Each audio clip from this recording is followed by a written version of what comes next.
Hello दोस्तों, आपका हमारे चैनल डॉक्टर मेडिको पे स्वागत है। आज हम बात करने वाले हैं cell the unit of life का लास्ट चैप्टर बायोमॉलिक्यूल। तो चलिए शुरू करते हैं। तो इसमें क्या बताया गया है कि हम अपने बायोस्फीयर में देखते हैं तो हमको अलग अलग तरीके के लिविंग ऑर्गेनिज्म देखने को मिलते हैं। तो हमारे दिमाग में क्वेश्चन निकल के आता है कि क्या ये सारे लिविंग ऑर्गेनिज्म सेम केमिकल से बनते हैं, एलिमेंट या कंपाउंड से। तो हम यहाँ पे एलिमेंटल एनालिसिस परफॉर्म करेंगे। तो अगर हम प्लांट टिश्यू, एनिमल टिश्यू या माइक्रोबियल पेस्ट की एनालिसिस अगर हम करते हैं तो हमको एलिमेंट की लिस्ट देखने को मिलती है कि उसमें कार्बन, हाइड्रोजन, ऑक्सीजन और बहुत सारे एलिमेंट, उनके कंटेंट यानी कि मास पर यूनिट यानी पर यूनिट मास में हमको देखने को मिलते हैं कि कितना उसका अमाउंट लिविंग टिश्यू में पाया गया। अगर हम वही सेम एनालिसिस अगर हम करते हैं अर्थक्रस्ट में, अर्थक्रस्ट यानी कि अर्थक्रस्ट में या अर्थक्रस्ट के पीस ऑफ अर्थक्रस्ट में अगर हम करते हैं, जो क्या है एक नॉन लिविंग मैटर का एग्जांपल है, तो हमको सिमिलर लिस्ट देखने को मिलती है। जो लिविंग में पाए गए वही नॉन लिविंग में पाए गए। तो ये जो डिफरेंसेज हैं, इन दोनों लिस्ट को देख करके हम डिफरेंस बना सकते हैं कि no such difference could made out. तो हम इसमें देखते हैं कि कोई ऐसा डिफरेंस नहीं है जो अर्थक्रस्ट में ना पाया जाता हो और ह्यूमन में पाया जाता हो, लिविंग टिश्यू में पाया जाता हो। मतलब सेम एलिमेंट अर्थक्रस्ट में भी हैं और सेम एलिमेंट जो है एक लिविंग टिश्यू में भी पाए जाते हैं। तो सारे एलिमेंट जो हैं जो अर्थक्रस्ट के सैंपल में पाए जाते हैं वही सेम एलिमेंट एक लिविंग टिश्यू के सैंपल में भी प्रेजेंट होते हैं। तो एक क्लोजर एग्जामिनेशन है। तो यहाँ पर हम रिलेटिव अबेंडेंस बस हम ये देख सकते हैं कि कार्बन, हाइड्रोजन जो हैं और बहुत सारे एलिमेंट हैं जो ज़्यादा पाए जाते हैं लिविंग ऑर्गेनिज्म में, अर्थक्रस्ट में कम पाए जाते हैं। तो बस हम उनकी देख सकते हैं कि कौन सा एलिमेंट ज़्यादा पाया जाता है अर्थक्रस्ट में और कौन सा एलिमेंट जो है लिविंग टिश्यू में ज़्यादा पाया जाता है। तो अब हम देख लेते हैं कि अगर हम केमिकल कंपोजिशन की अगर एनालिसिस करते हैं तो हम कैसे करेंगे। तो ऑर्गेनिक कंपाउंड जो है ये सारे लिविंग ऑर्गेनिज्म में किस तरीके का पाए जाते हैं, कौन कौन से टाइप होते हैं जो लिविंग ऑर्गेनिज्म में वो ऑर्गेनिक कंपाउंड पाए जाते हैं। तो हम क्या करते हैं, एक केमिकल एनालिसिस परफॉर्म करते हैं। इस चीज़ का आंसर जो है हमको केमिकल एनालिसिस के द्वारा मिलेगा। तो हम क्या करेंगे, एक लिविंग टिश्यू लेंगे, वो वेजिटेबल या पीस ऑफ लीवर हो सकता है। फिर उसको क्या करते हैं, ग्राइंड करते हैं किसमें, ट्राई क्लोरो एसिटिक एसिड में। किसकी मदद से, मोर्टर और पेस्टल की मदद से। तो हमको क्या मिलता है कि थिक स्लेरी मिलती है। फिर उस थिक स्लेरी को हम क्या करते हैं, चीज़ क्लॉथ या कॉटन से हम उसको क्या करते हैं, छान लेते हैं। तो हमको क्या मिलते हैं, दो फ्रैक्शन मिल जाते हैं। एक को हम फिल्ट्रेट बोलते हैं जो मोर टेक्निकली है, और जो एक जिसको बोलते हैं एसिड सॉल्युबल पूल। तो फिल्ट्रेट को एसिड सॉल्युबल पूल बोलते हैं, दूसरे वाले को रिटेंटेड बोलते हैं या एसिड इनसॉल्युबल फ्रैक्शन बोल देते हैं। तो साइंटिस्टों ने क्या देखा कि हज़ारों की संख्या में ऑर्गेनिक कंपाउंड जो है वो एसिड सॉल्युबल पूल में पाए गए हैं। तो अब हम क्या देखते हैं कि जब हम लिविंग टिश्यू सैंपल की जब एनालिसिस करते हैं और हम पर्टिकुलर ऑर्गेनिक कंपाउंड की जब उसको पहचानते हैं तो हमको कुछ उनमें से कुछ चीज़ें निकल के आती हैं। तो उनको हम अलग अलग तरीक़ों से सेपरेट कर सकते हैं, ठीक है। इस तरीके से और हम क्या करेंगे कि उनको हम आइसोलेट करेंगे और प्यूरीफाई करेंगे कंपाउंड को। तो एनालिटिकल टेक्निक के ज़रिए से, ये पॉइंट है, एनालिटिकल टेक्निक के ज़रिए से जब हम मालिकुलर फार्म उनका जब मालिकुलर फार्मूला भी जब देखते हैं तो हमको देखने को मिलता है कि वो कंपाउंड और कहाँ कहाँ पाया गया। तो उसके मालिकुलर फार्मूला से हम उनके स्ट्रक्चर के बारे में बता सकते हैं, पता चल जाता है।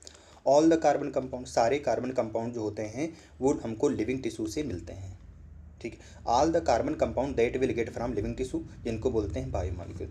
तो सारे कार्बन कंपाउंड जो हमको लिविंग टिश्यू में देखने को मिलते हैं उनको हम बोलते हैं बायोमॉलिक्यूल। और लिविंग टिश्यू में केवल ये ऑर्गेनिक कंपाउंड ही नहीं पाए जाते हैं, इनऑर्गेनिक कंपाउंड, एलिमेंट और कंपाउंड भी पाए जाते हैं। तो इनको हम कैसे अलग करते हैं, तो इनको हम अलग करते हैं लेकिन ये स्लाइटली डिफरेंस होते हैं किसमें, डिस्ट्रक्टिव एक्सपेरिमेंट में। तो इनका हम डिस्ट्रक्टिव एक्सपेरिमेंट करते हैं। एक तो हमारा एनालिटिकल टेक्निक है, एनालिटिकल टेक्निक से हम उनके मालिकुलर फार्मूला के बारे में आइडिया पता चलता है और मालिकुलर फार्मूला के बारे में पता चलने के बाद कंपाउंड का स्ट्रक्चर पता किया जाता है। तो उससे पता चलता है कि सारे जो कार्बन कंपाउंड है वो हमको लिविंग टिश्यू से मिलते हैं, उनको हम बायोमॉलिक्यूल बोलते हैं। और लिविंग ऑर्गेनिज्म में हमको इनऑर्गेनिक एलिमेंट कंपाउंड भी मिलते हैं। अब इन दोनों में स्लाइटली डिफरेंसेज होता है इनऑर्गेनिक और ऑर्गेनिक में। तो इसको हम जो है डिस्ट्रक्टिव एक्सपेरिमेंट से हम कन्फर्म करते हैं। तो डिस्ट्रक्टिव एक्सपेरिमेंट से हम ऑर्गेनिक और इनऑर्गेनिक मॉलिक्यूल को हम डिफ्रेंशिएट करते हैं। तो हम क्या करते हैं, एक छोटा अमाउंट जो है लिविंग टिश्यू को लेते हैं, जो लीफ या लीवर हो सकता है। तो हमारा क्या होगा, वेट होगा। फिर उसको ड्राई करते हैं। ड्राई करने से क्या होगा कि सारा वाटर कंटेंट जो होगा इवेपरेट हो जाएगा। तो बचा हुआ जो मटेरियल होगा वो हमको मिलेगा, उसको बोलते हैं ड्राई वेट। तो हम लिविंग टिश्यू लेते हैं तो उसमें वाटर मॉलिक्यूल अवेलेबल होता है, तो हमारा वो क्या होगा, वेट होगा। फिर उसको हम क्या करते हैं, ड्राई करते हैं, जिसकी वजह से सारा वाटर मॉलिक्यूल इवेपोरेट हो जाएगा और रिमेनिंग मटेरियल जो होगा ड्राई वेट कहलाएगा। फिर उस टिश्यू को हम पूरी तरीके से जला देते हैं। जलाने से क्या मिलेगा, सारे कार्बन कंटेनिंग कंपाउंड जो होते हैं वो ऑक्सीडाइज हो जाते हैं गैसेस में, CO2 और वाटर वेपर में, वो हट गए। जो बाकी बचा हुआ जो रिमेनिंग पार्ट होता है उसको ऐश बोलते हैं। इस ऐश के पास में इनऑर्गेनिक एलिमेंट पाए जाते हैं। कौन? कैल्शियम, मैग्नीशियम, ये सब पाए जाते हैं। इनऑर्गेनिक कंपाउंड में सल्फेट, फॉस्फेट भी देखने को मिलते हैं।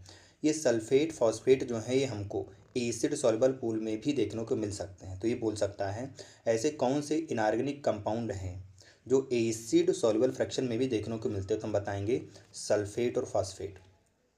अगर हम इनकी एलिमेंटल एनालिसिस करते हैं तो लिविंग टिश्यू में इनकी कंपोजिशन के बारे में हमको पता चलता है कि ये एलिमेंट किस फॉर्म में पाए जाते हैं, हाइड्रोजन, ऑक्सीजन, क्लोरीन, कार्बन के फॉर्म में। वाइल जब इन कंपाउंड की जब एनालिसिस करते हैं तो हमको ऑर्गेनिक और इनऑर्गेनिक जो एलिमेंट हैं, जो कंपाउंड एलिमेंट है, उनको हमको लिविंग टिश्यू में ये देखने को मिलते हैं। मतलब लिविंग टिश्यू में ऑर्गेनिक और इनऑर्गेनिक दोनों तरीके के कंपाउंड पाए जाते हैं। ठीक, तो इनके फंक्शनल ग्रुप में डिफरेंसेज होता है, तो इनके फंक्शनल ग्रुप पहचानते हैं। किसी के पास एल्डिहाइड, किसी के पास कीटोन, कोई एरोमेटिक कंपाउंड है। लेकिन ये सारे जो है बायोलॉजिकल पॉइंट ऑफ व्यू से क्या करते हैं, वो उनको हम, ये तो किसी के पास एल्डिहाइड, किसी के पास कीटोन, किसी के पास एरोमेटिक कंपाउंड, ये फंक्शनल ग्रुप होते हैं। लेकिन अगर हम बायोलॉजिकल पॉइंट ऑफ व्यू से अगर देखते हैं तो इनको हम क्लासीफाई करते हैं एमाइनो एसिड में, न्यूक्लियोटाइड बेसिस में, फैटी एसिड में हम क्लासीफाई करते हैं। किसके पॉइंट ऑफ व्यू से? बायोलॉजिकल पॉइंट ऑफ व्यू से क्लासीफाई करते हैं। तो एमाइनो एसिड जो होते हैं ऑर्गेनिक कंपाउंड होते हैं, इनके पास एमाइनो ग्रुप होता है और एसिडिक ग्रुप होता है। ये सेम कार्बन के सब्स्टिट्यूएंट होते हैं, उस कार्बन को बोलते हैं अल्फ़ा कार्बन। तो ऐसे एमाइनो एसिड जो अल्फ़ा कार्बन से जुड़े होते हैं उनको बोलते हैं अल्फ़ा एमाइनो एसिड। तो ये हमारा कार्बन है, कार्बन के ही सब्स्टिट्यूएंट होते हैं। ठीक है, तो ये हमारा क्या होगा, एसिडिक पार्ट होता है। ये हमारा NH2 है। ये हमारा हाइड्रोजन होता है, ये हमारा R ग्रुप है। तो जो C होता है वो हमारा किधर होगा, राइट साइड होता है। ठीक है, जो N होता है वो लेफ्ट साइड होता है। तो ये फंक्शनल ग्रुप है, ये हमारा अल्फ़ा कार्बन। तो अल्फ़ा कार्बन से अमाइनो ग्रुप भी जुड़ा है और एसिड भी जुड़ा है, इस वजह से इसको बोलते हैं अल्फ़ा एमाइनो एसिड बोलते हैं। ये मेथेन के सब्स्टिट्यूटेड होते हैं, मेथेन के सब्स्टिट्यूएंट हैं। इनके पास 4 सब्स्टिट्यूएंट ग्रुप होते हैं। क्यों? क्योंकि कार्बन के पास 4 वैलेंसी होती हैं। एक hydrogen, carboxyl group, amino group और एक वेरिएबल R ग्रुप होता है। तो R ग्रुप के नेचर के बेसिस पे, किसके बेसिस पे? एल्काइल ग्रुप के नेचर के बेसिस पे अलग अलग तरीके के अमाइनो एसिड होते हैं। तो ये जो अमाइनो एसिड हैं प्रोटीन के फॉर्म में पाए जाते हैं। तो अमाइनो एसिड जो हैं 20 तरीके के अमाइनो एसिड होते हैं। R ग्रुप जो है ये प्रोटीनेसिस अमाइनो एसिड होते हैं। The R group in these proteinaceous amino acid could be hydrogen. अगर प्रोटीनेसिस अमाइनो एसिड में अगर R ग्रुप अगर आपका हाइड्रोजन हुआ तो वो कहलाता है ग्लाइसिन। अगर मेथाइल हुआ तो एलेनिन। अगर हाइड्रोक्सिल मेथाइल हुआ, हाइड्रोक्सिल मेथाइल यानी CH2OH। अगर CH2OH अगर R ग्रुप आपका हुआ तो क्या कहलाएगा, सेरीन। ठीक है, ये 3 ऑफ द 20 में 20 अमाइनो एसिड में से 3 अमाइनो एसिड यहाँ पे दिए गए हैं। तो कौन कौन है? तो हमारे पास में कौन कौन हो गया, अगर R ग्रुप आपका हाइड्रोजन है तो बनेगा आपका ग्लाइसिन। ग्लाइसिन जो है सिंपलेस्ट अमाइनो एसिड है, सिंपलेस्ट अमाइनो एसिड है ग्लाइसिन। ये कैसा है, ऑप्टिकली इनएक्टिव होता है, ये ऑप्टिकली इनएक्टिव होता है। यही एक ऐसा अमाइनो एसिड है जो ऑप्टिकली इनएक्टिव होता है नेचर में, और बाकी सारे अमाइनो एसिड ग्लाइसिन को छोड़ दिया जाए तो सब क्या होते हैं, ऑप्टिकली एक्टिव होते हैं। तो प्रोटीनेसिस अमाइनो एसिड में हाइड्रोजन अगर होता है R ग्रुप तो ग्लाइसिन कहलाता है, मेथाइल होता है तो एलेनिन होता है, अगर CH2OH यानी हाइड्रोक्सिल अमाइन होगा, हाइड्रोक्सिल मेथाइल होगा तो सेरीन कहलाता है। अब इनकी केमिकल और फिजिकल प्रॉपर्टी अमाइनो एसिड की जो हैं वो अमाइनो ग्रुप और कार्बोक्सिल ग्रुप और R ग्रुप की वजह से आती हैं। तो इनकी अमाइनो एसिड की केमिकल और फिजिकल प्रॉपर्टी किसकी वजह से आती हैं, अमाइनो, कार्बोक्सिल और R फंक्शनल ग्रुप की वजह से आती हैं। तो based on the number of amino and carboxyl group और अमाइनो ग्रुप के नंबर के बेसिस पे हम इनको एसिडिक बोल सकते हैं। अगर एसिडिक ग्रुप ज़्यादा है तो एसिडिक होगा, जैसे ग्लूटामिक एसिड। अगर NH2 ग्रुप ज़्यादा है तो बेसिक होगा, लाइसिन। अगर न्यूट्रल दोनों बराबर हो गए तो वैली न्यूट्रल अमाइनो एसिड। इसी तरीके से एरोमेटिक अमाइनो एसिड भी होते हैं। तो एरोमेटिक अमाइनो एसिड में टायरोसिन, फिनाइल एलेनिन और ट्रिप्टोफैन। तो टायरोसिन अमाइनो एसिड में कौन आ जाते हैं, एरोमेटिक अमाइनो एसिड में कौन आते हैं, टायरोसिन, ट्रिप्टोफैन और फिनाइल एलेनिन आ जाते हैं। तो अमाइनो एसिड जो हैं ये आयोनाइजेबल नेचर में होते हैं, इस वजह से ये इनके solution, hence in solution of different pH. तो इनके सोल्यूशन, इनका जो क्या कहते हैं, अलग अलग पीएच पे इनका सोल्यूशन जो देखने को हमको मिल सकता है। तो अलग अलग पीएच पे अमाइनो एसिड का स्ट्रक्चर बदलता रहता है। तो अमाइनो एसिड का अलग अलग पीएच पे स्ट्रक्चर बदलता रहता है। तो यहाँ पे क्या बोला गया, ये ज्यूटरान क्या हुआ, इसके पास में एसिडिक ग्रुप है, ठीक है, इसके पास में एसिडिक ग्रुप है H के पास में, इसके पास लोन पेयर है। तो ये क्या करेगा, अपना H+ निकाल देगा, ये H+ निकाल दिया और ये H+ क्या चला गया, नाइट्रोजन के पास चला गया। तो ABC सब क्या है, ज्यूटरान के फॉर्मेट हैं, ठीक है। तो ये क्या है, ज्यूटरान के फॉर्मेट हो गए। अब क्या बोला है, लिपिड जनरली वाटर इनसॉल्युबल होते हैं, हमेशा नहीं, lipid are generally water insoluble. ये सिंपल फैटी एसिड हो सकते हैं। फैटी एसिड के पास में कार्बोक्सिलिक ग्रुप होता है, आर ग्रुप से जुड़ा होता है।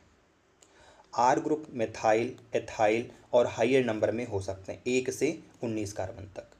पामिटिक एसिड जो है 16 कार्बन का होता है। अगर उसमें हम कार्बोक्सिलिक ग्रुप को अगर इंक्लूड कर देते हैं तो पामिटिक एसिड 16 कार्बन का है। एराकिडोनिक एसिड 20 कार्बन का होता है, इंक्लूडिंग कार्बोक्सिलिक कार्बन। तो यहाँ पर कैसे याद कर सकते हैं, एराकिडोनिक एसिड और पामिटिक एसिड में अगर देखेंगे तो एराकिडोनिक एसिड देखने में बड़ा लग रहा है तो इसके पास 20 कार्बन, पामिटिक एसिड छोटा लग रहा है तो 16 कार्बन। ये कंपेरिजन ऐसे डिफ्रेंशिएट कर सकते हैं। फैटी एसिड जो हैं ये सेचुरेटेड हो सकते हैं, मतलब इनके पास डबल बॉन्ड नहीं होगा। अनसेचुरेटेड यानी एक या एक से ज़्यादा कार्बन कार्बन के बीच में डबल बॉन्ड अवेलेबल हो सकता है। दूसरे सिंपल लिपिड हो सकते हैं, ग्लिसरॉल। ग्लिसरॉल क्या है, सिंपल लिपिड है। ग्लिसरॉल जो है ट्राई हाइड्रोक्सी प्रोपेन होता है। ग्लिसरॉल क्या है, ट्राई हाइड्रोक्सी प्रोपेन। तो ये हमारा ग्लिसरॉल है, 1 2 3,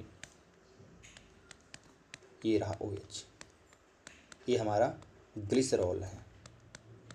एक होता ग्लाइकोल भी होता है, ये जो है ये ग्लाइकोल है और ये ग्लिसरॉल है। तो ग्लिसरॉल क्या है, सिंपल लिपिड हैं, ट्राई हाइड्रोक्सी प्रोपेन है। बहुत सारे लिपिड के पास में ग्लिसरॉल और फैटी एसिड दोनों होते हैं। Many lipid have both glycerol and fatty acid. तो फैटी एसिड जो हैं ये ग्लिसरॉल के स्ट्रेटेड फॉर्म होते हैं, स्टेरिफाइड। तो इनको मोनोग्लिसराइड बोलते हैं, डाईग्लिसराइड बोलते हैं, ट्राईग्लिसराइड बोलते हैं। इनको फैट भी बोलते हैं। ऑयल को मेल्टिंग पॉइंट के बेसिस पे फैट और ऑयल को these are called fat and oil based on heat melting point. Oil जो होते हैं मेल्टिंग पॉइंट पर बेस्ड होते हैं। एक ऐसा ऑयल है जिंजली ऑयल, जिंजली ऑयल का मेल्टिंग पॉइंट लोअर होता है, इसी वजह से ठंडियों में ऑयल ही रहते हैं। सम लिपिड, कुछ लिपिड के पास फास्फोरस पाया जाता है या फास्फोरिलेटेड ऑर्गेनिक कंपाउंड होता है तो उनको फास्फोलिपिड बोलते हैं, जो कि सेल मेम्ब्रेन में पाया जाता है। तो सेल मेम्ब्रेन में पाए जाने वाला फास्फोलिपिड कौन है, लेसिथिन है, ठीक है। कुछ टिश्यू हैं जिनमें न्यूरल टिश्यू में लिपिड पाए जाते हैं जो कि complex structure, more complex structure के साथ में होते हैं। न्यूरल टिश्यू जो हैं, न्यूरल टिश्यू में लिपिड पाए जाते हैं जो मोर कॉम्प्लेक्स स्ट्रक्चर में देखने को मिलते हैं, वो बनाते हैं। लिविंग ऑर्गेनिज्म के पास में नंबर ऑफ कार्बन एटम अगर सेम अगर हुआ तो होमोसाइक्लिक, अगर उनमें अलग कार्बन के अलावा और कोई अगर एटम आ गया तो हेट्रोसाइक्लिक रिंग में होते हैं। तो जैसे नाइट्रोजन बेसिस में adenine, guanine, cytosine, uracil, thymine, ये सब कैसे होते हैं, हेट्रोसाइक्लिक होते हैं। नाइट्रोजन बेसिस कैसे हैं, हेट्रोसाइक्लिक होते हैं। तो ये आपके जो नाइट्रोजन बेस हैं ये शुगर के साथ में अगर आ गए तो न्यूक्लियोसाइड, अगर फास्फेट ग्रुप जुड़ गया तो उनको न्यूक्लियोटाइड बोलते हैं, ठीक है। तो यहाँ पे क्या है कि अगर नाइट्रोजन बेस के साथ में शुगर जुड़ गई तो न्यूक्लियोसाइड, अगर इसी न्यूक्लियोसाइड के साथ में फॉस्फेट जोड़ दिया जाएगा तो न्यूक्लियोटाइड कहा जाएगा। जैसे adenosine, guanosine, thymidine, uridine, cytidine, ये सब के न्यूक्लियोसाइड हैं। Adenylic acid, thymidylic acid, guanylic acid, uridylic acid और साइटिडिलिक एसिड, ये सब क्या है, न्यूक्लियोटाइड होते हैं। न्यूक्लिक एसिड जो है डीएनए आरएनए हो सकते हैं, इनके पास केवल न्यूक्लियोटाइड होते हैं ओनली। डीएनए और आरएनए के पास केवल न्यूक्लियोटाइड्स होते हैं। डीएनए आरएनए का फंक्शन जो है जेनेटिक मटेरियल के तौर पे होता है। ठीक है, अब यहाँ से हमको कुछ टेबल के फॉर्मेट में दिए गए हैं, यहाँ पे इसको देख लेते हैं, छूट गया। ठीक, अब यहाँ पर क्या दिया है, जो सिंगल वाले हैं, ठीक है, जो सिंगल एलिमेंट वाले हैं वो ह्यूमन बॉडी में सबसे ज़्यादा पाए जा रहे हैं। ठीक है, जो सिंगल एलिमेंट वाले हैं वो ह्यूमन बॉडी में सबसे ज़्यादा पाए गए हैं। सॉरी, जो सिंगल लेटर वाले एलिमेंट, सिंगल लेटर वाले एलिमेंट ह्यूमन बॉडी में सबसे ज़्यादा हैं और डबल लेटर वाले एलिमेंट अर्थकृष्ण में सबसे ज़्यादा होते हैं। ठीक है, नाइट्रोजन अर्थकृष्ण में सबसे कम पाया जाता है और सिलिकॉन अर्थकृष्ण में दूसरे नंबर पे आता है। तो एक ऐसा एलिमेंट है जो लिविंग टिश्यू में और अर्थकृष्ण में सबसे ज़्यादा पाया जाता है, वो कौन है, ऑक्सीजन।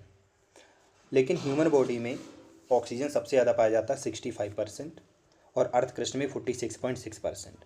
उसके बाद जो नंबर आता है वो सिलिकॉन का। तो सिलिकॉन जो सिलिका है ये अर्थकृष्ण में ज़्यादा होगा और ह्यूमन बॉडी में कम पाया जाता है। ठीक है, तो ऑक्सीजन के बाद हाइड्रोजन की बारी आती है, हाइड्रोजन के बाद ऑक्सीजन के बाद कार्बन, कार्बन के बाद हाइड्रोजन। तो ऑक्सीजन, कार्बन, हाइड्रोजन, OCH, फिर याद कर सकते हैं नाइट्रोजन। तो इसको याद करने की जो ट्रिक है, ह्यूमन बॉडी में ऑर्डर कौन कौन से एलिमेंट ज़्यादा पाए जाते हैं, तो याद कर सकते हैं ओसीएन से याद कर सकते हैं, OCN। तो ऑक्सीजन सबसे ज़्यादा, ऑक्सीजन कितना है, 65%। कार्बन कितना है, 18%। और यहीं पे अगर H लगा दें तो हाइड्रोजन का कितना हो जाएगा, 9.5%। और नाइट्रोजन का कितना हो जाएगा, 3.3%। तो ये हमारे पास में हो गया। और सबसे कम जो कौन पाया जाता है, सबसे कम पाया जाता है हमारी बॉडी में सिलिकॉन।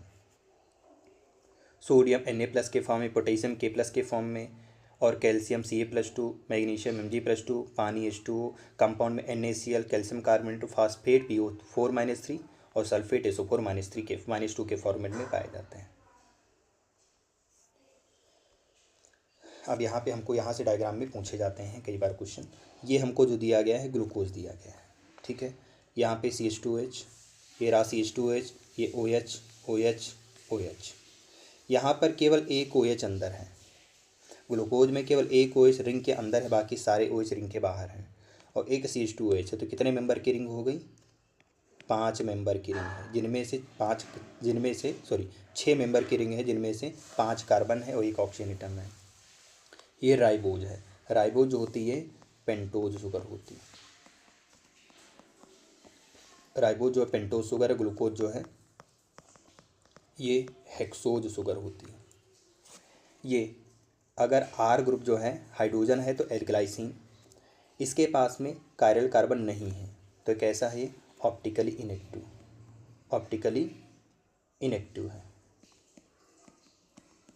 ऑप्टिकल इनएक्टिव है, ये ऑप्टिकली एक्टिविटी नहीं शो करता। अगर R ग्रुप मेथाइल हो गया तो एलेनिन, R ग्रुप अगर CH2H हो गया तो सेरीन। ये हमारा पामिटिक एसिड में कितना कार्बन होगा, 14, 1 15, 1 16 कार्बन होते हैं। ये ग्लिसरॉल है, ग्लिसरॉल को क्या बोलते हैं, 1 2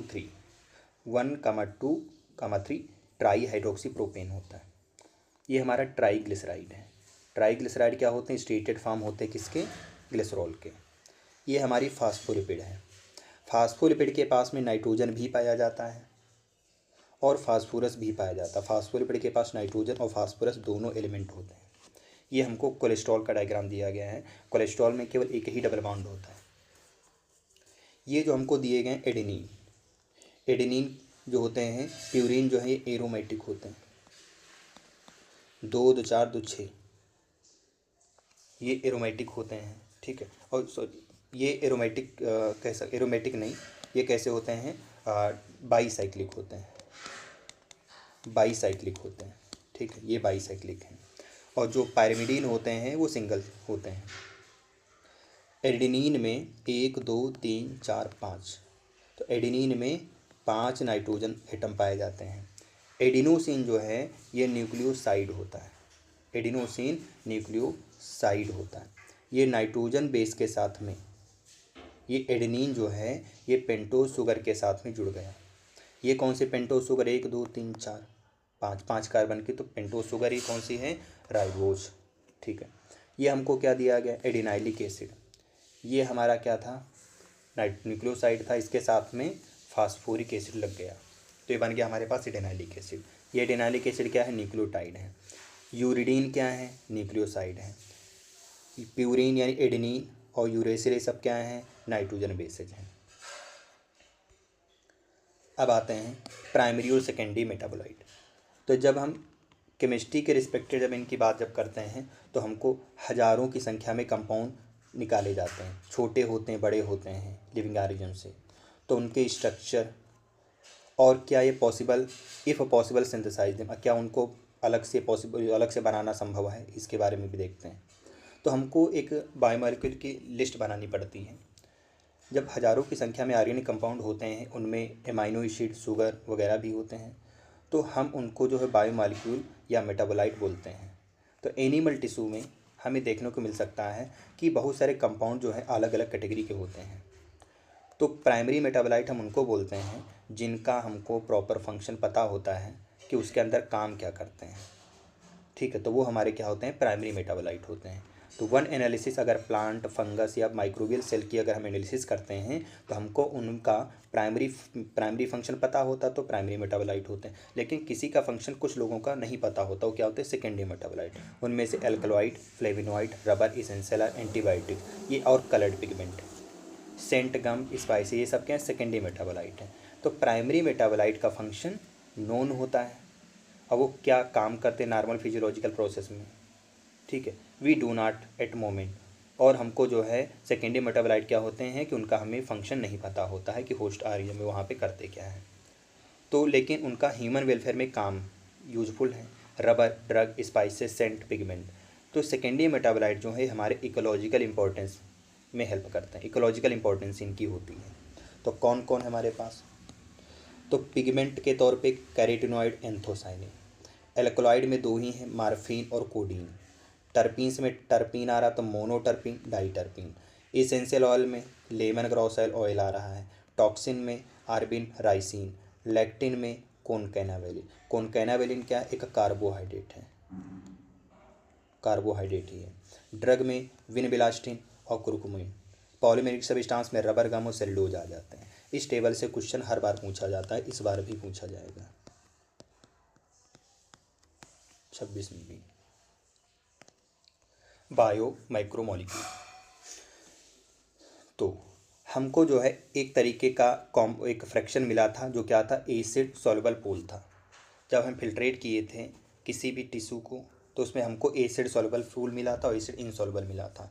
तो एसिड सॉल्युबल पूल में क्या था कि मॉलिक्यूलर वेट उनका जो है 18 से 800 डाल्टन के राउंड था, वो छोटे वाले सॉल्युबल थे। जबकि एसिड इनसॉल्युबल फ्रैक्शन में हमको केवल 4 तरीके के आर्गेनिक कंपाउंड देखने को मिले, उनमें प्रोटीन, न्यूक्लिक एसिड, पॉलीसेकेराइड और लिपिड हैं। तो प्रोटीन, न्यूक्लिक एसिड, पॉलीसेकेराइड और लिपिड, यही 4 क्या है, एसिड इनसॉल्युबल फ्रैक्शन में देखने को मिले। इनकी जब कंपाउंड की क्लासेज जब देखते हैं तो इनमें क्या है, लिपिड जो है इसका मॉलिक्यूलर वेट लगभग 10,000 डाल्टन से के रेंज में नहीं आता। ठीक है, तो एक्सेप्शन क्या है, इनका मॉलिक्यूलर वेट जो है ये 10,000 डाल्टन के रेंज में नहीं आता है। जिनका मॉलिक्यूलर वेट 10,000 डाल्टन के रेंज में आता है तो वो क्या होते हैं, एसिड इनसॉल्युबल फ्रैक्शन में आते हैं, मतलब वो हमारे बायो माइक्रोमोलिक्यूल होते हैं। लेकिन लिपिड को भी रखा गया, क्यों रखा गया है, क्योंकि इसका जो केमिकल कंपाउंड है वो लिविंग ऑर्गेनिज्म में देखने को मिला, ये 2 तरीके के होते हैं। तो ऐसा क्यों हुआ, लिपिड को क्यों माना गया, क्योंकि पॉलीमेरिक सब्सटेंस था, ये जो है छोटे छोटे वेसिकल्स के फॉर्म में पाया गया, इस वजह से। तो आगे देख लेते हैं, तो क्या बोला, chemical compound for this very reason biomolecule that is chemical compound found in living organism are 2 type. तो लिविंग ऑर्गेनिज्म में बायोमॉलिक्यूल 2 तरीके के होते हैं, जिनका मॉलिक्यूलर वेट 1,000 डाल्टन से कम होता है उनको माइक्रोमॉलिक्यूल बोलते हैं या सिंपल बायोमॉलिक्यूल बोलते हैं, सिंपल बायोमॉलिक्यूल। और जिनका मॉलिक्यूलर वेट इनसे ज़्यादा होता है उनको बोलते हैं बायो माइक्रोमोलिक्यूल। तो ये बायो माइक्रोमॉलिक्यूल या माइक्रोमॉलिक्यूल बोलते हैं। बायो माइक्रोमॉलिक्यूल एसिड इनसॉल्युबल फ्रैक्शन में देखने को मिलते हैं और बायो माइक्रोमॉलिक्यूल एसिड सॉल्युबल फ्रैक्शन में देखने को मिलते हैं। तो मॉलिक्यूल जो इनसॉल्युबल फ्रैक्शन में पाए जाते हैं, एक मॉलिक्यूल ऐसा है जो इनसॉल्युबल फ्रैक्शन में पाया जाता है, लेकिन वो हमारा जो है उसका मॉलिक्यूलर वेट 10,000 डाल्टन के रेंज में नहीं आता है। Then why do lipid, lipid क्यों? क्योंकि इसका मॉलिक्यूलर वेट जो है 800 डाल्टन से ज़्यादा नहीं होता। मॉलिक्यूलर वेट का, इसका लिपिड का मॉलिक्यूलर वेट 800 डाल्टन से ज़्यादा नहीं है, लेकिन ये एसिड इनसॉल्युबल फ्रैक्शन में आता है, माइक्रोमॉलिक्यूलर फ्रैक्शन में आता है। तो लिपिड जो है ये स्मॉल मॉलिक्यूलर वेट वाले कंपाउंड होते हैं जो केवल present not only as such that also origin structure, ये केवल जो हैं ऐसे ही नहीं पाए जाते हैं, ये स्ट्रक्चर भी बनाते हैं सेल मेम्ब्रेन में, ठीक, फास्फोलिपिड के फॉर्म में और दूसरे मेम्ब्रेन में भी। जब इनको ग्राइंड किया जाता है टिश्यू को तो सेल स्ट्रक्चर क्या होते हैं, डिसरप्चर हो जाते हैं। तो सेल मेम्ब्रेन और दूसरे मेम्ब्रेन क्या होती हैं, छोटे छोटे टुकड़ों में टूट जाती है और वो वेसिकल्स के फॉर्म में आ जाती हैं। अब वेसिकल्स जो हैं ये वाटर इनसॉल्युबल हो जाते हैं, क्योंकि वेसिकल्स क्या है, लिपिड है। लिपिड क्या होते हैं कि पानी में नहीं घुलते हैं, तो वाटर इनसॉल्युबल हो जाते हैं। इसी वजह से ये मेम्ब्रेन फ्रेगमेंट जो हैं ये वेसिकल्स बना लेते हैं और ये सेपरेट हो जाते हैं, एसिड इनसॉल्युबल पूल के साथ ही अलग हो जाते हैं। इस वजह से माइक्रोमॉलिक्यूल फ्रैक्शन में आ जाते हैं, लेकिन लिपिड जो है स्ट्रिक्टली माइक्रोमॉलिक्यूल नहीं है। तो ऐसा बोल सकता है ऐसा कौन सा कंपाउंड है जो, ऐसा कौन सा बायोमॉलिक्यूल है जो आपका माइक्रोमॉलिक्यूल में स्ट्रिक्टली नहीं आ सकता, तो बताएंगे लिपिड। एसिड सॉल्युबल पूल जो है वो साइटोप्लाज्मिक कंपोजिशन को रिप्रेजेंट करता है। माइक्रोमॉलिक्यूल जो है साइटोप्लाज्म से माइक्रोमॉलिक्यूल और ऑर्गेनेल, ये जो हैं एसिड इनसॉल्युबल फ्रैक्शन में आते हैं। तो micromolecule from cytoplasm and organelle become the acid insoluble fraction. तो माइक्रोमॉलिक्यूल जो साइटोप्लाज्म और ऑर्गेनेल से आते हैं वो क्या होते हैं, एसिड इनसॉल्युबल फ्रैक्शन में आते हैं, एसिड इनसॉल्युबल फ्रैक्शन बनाते हैं। ये जो हैं पूरा रिप्रेजेंट करते हैं केमिकल कंपोजिशन, यानी साइटोप्लाज्म और ऑर्गेनेल के माइक्रोमॉलिक्यूल पूरा का पूरा लिविंग टिश्यू का कंपोजिशन को रिप्रेजेंट करते हैं। तो हमको कुछ कंपोजिशन, केमिकल कंपोजिशन दिया गया लिविंग टिश्यू का, जो इसमें अरेंज किया गया है, जो सबसे ज़्यादा पाए जाते हैं लिविंग टिश्यू में, लिविंग ऑर्गेनिज्म में। तो सबसे ज़्यादा पाए जाने वाला जो केमिकल है लिविंग में वो कौन है, वाटर है। तो इसको याद करने की एक ट्रिक है, पेंसिल, पेंसिल, ठीक है। पी फॉर है प्रोटीन, पी फॉर है प्रोटीन, एन फॉर है न्यूक्लिक एसिड, ये हो गया न्यूक्लिक एसिड। सी फॉर हो गया कार्बोहाइड्रेट, ठीक है। आई फॉर हो गया आयन हो गया, ठीक है, बाद में रख लेंगे इसको। तो यहाँ पे क्या एल फॉर हो जाएगा लिपिड, ठीक है। अब इसको हमको परसेंटेज याद करना। तो पानी जो है सबसे ज़्यादा पाया जाता है, सेलुलर मास कितना होता है पानी का टोटल सेल में, 70 से 90%। प्रोटीन जो है 10 से 15%। ऐसे याद कर सकते हैं, प्रोटीन में पी आता है, पी लेटर जो है फास्फोरस एक तरीके समझ सकते हैं, जो 15th ग्रुप से बिलोंग करता है। तो इसका परसेंटेज हो जाएगा 10 से 15%, 15 मतलब 15 ऐसे याद कर सकते हो। न्यूक्लिक एसिड में अगर देखोगे तो न्यूक्लिक एसिड में लेटर कितने हैं, 1 2 3 4 5 6 7, तो 7 लेटर है न्यूक्लिक एसिड में। एसिड्स में 1 2 3 4 5, 5 लेटर हैं एसिड्स में, तो इसका परसेंटेज हो जाएगा 5 से 7%। तो न्यूक्लिक एसिड का परसेंटेज होता है 5 से 7%, ठीक है। लिपिड में आई कितनी बार आया है, लिपिड में आई आया है 2 बार, तो लिपिड का परसेंटेज हो जाएगा 2। कार्बोहाइड्रेट में अल्फ़ाबेट में अगर देखोगे तो सी कितने लेटर पे आता है, 3, तो कार्बोहाइड्रेट पाया जाएगा 3%। और आयन में आई 1 बार है तो ये 1%, लिपिड में आई 2 बार है तो 2%। Carbohydrate C letter A B C तीसरे नंबर पे आता तो 3%। न्यूक्लिक एसिड्स में, न्यूक्लिक में 7 लेटर हैं और एसिड्स में 5 लेटर है तो 5 से 7%। इसको आप जो पेंसिल से याद कर सकते हैं, सबसे ज़्यादा प्रोटीन, फिर न्यूक्लिक एसिड, फिर कार्बोहाइड्रेट, फिर लिपिड। ये इसका ट्रेंड भी डिक्रीजिंग होता है। सबसे ज़्यादा प्रोटीन पाई जाती है ऑर्गेनिक में, टोटल अगर देखा जाए तो पानी पाया जाएगा सबसे ज़्यादा। प्रोटीन, प्रोटीन क्या है, पॉलीपेप्टाइड होती हैं, ठीक है। लीनियर चेन होती है एमाइनो एसिड की, जो पेप्टाइड बॉन्ड से जुड़ी हुई होती हैं। प्रोटीन जो है एमाइनो एसिड का पॉलीमर है। 20 तरीके के एमाइनो एसिड होते हैं, alanine, cysteine, proline, tryptophan, lysine वगैरह। प्रोटीन जो है ये हेट्रोपॉलीमर होते हैं, ये होमोपॉलीमर नहीं होते। प्रोटीन जो है ये हेट्रोपॉलीमर हैं, होमोपॉलीमर नहीं होते हैं। होमोपॉलीमर क्या होते हैं, जो एक ही तरीके के मोनोमर से बनते हों, ठीक है। तो एमाइनो एसिड जो हैं ये क्या करते हैं कि अलग अलग तरीके के एमाइनो एसिड मिलते हैं तब जाके प्रोटीन बनती है। ठीक है। तो ये प्रोटीन एमाइनो एसिड जो है कुछ एमाइनो एसिड जो है हमारी हेल्थ के लिए ज़रूरी होते हैं, उनको हमें डाइट के फॉर्म में लेने की ज़रूरत पड़ती है। तो डाइटरी प्रोटीन जो हैं ये इसेंशियल एमाइनो एसिड के सोर्स होते हैं। एमाइनो एसिड ये इसेंशियल नॉन इसेंशियल दोनों तरीके के हो सकते हैं। जिनको हमारी बॉडी बना सकती है उनको हमें लेने की ज़रूरत नहीं पड़ती है, और जिनको हमारी बॉडी बना नहीं सकती उनको हमें डाइट के फॉर्म में लेने की ज़रूरत पड़ती है, तो वो हमारे लिए इसेंशियल हो जाते हैं। जो बॉडी हमारी सिंथेसाइज कर लेती है वो नॉन इसेंशियल हैं, जिनको नहीं कर पाती वो हमारे नॉन इसेंशियल हो जाते हैं, तो उनको हमें डाइट के फॉर्म में लेने पड़ते हैं। प्रोटीन जो हैं इनका लिविंग ऑर्गेनिज्म में बहुत अलग तरीके का फंक्शन होता है। प्रोटीन जो हैं ये लिविंग ऑर्गेनिज्म में बहुत सारे फंक्शन शो करते हैं। कुछ जो है ट्रांसपोर्ट करते हैं न्यूट्रिएंट मॉलिक्यूल को सेल मेम्ब्रेन के क्रॉस। कुछ जो है इन्फेक्शियस एजेंट से लड़ने में हेल्प करते हैं। कुछ हार्मोन होते हैं, कुछ एंजाइम होते हैं। ठीक है। और कोलेजन जो है सबसे ज़्यादा पाया जाने वाला एनिमल वर्ल्ड में प्रोटीन है।